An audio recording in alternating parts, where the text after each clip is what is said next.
Since convenience is the main driver of online grocery shopping, how can packaging help make the whole process more frictionless and easy?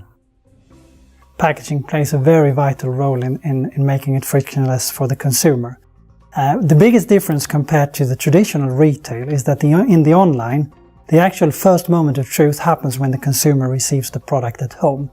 In order for this to happen and to deliver on the brand promises, a lot of things have to happen during this transition.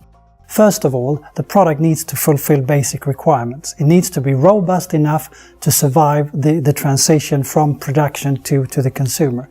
Secondly, it has to be logistically efficient in order to be easy to manage and handle for the retailer. And thirdly, it has to provide a nice unboxing experience.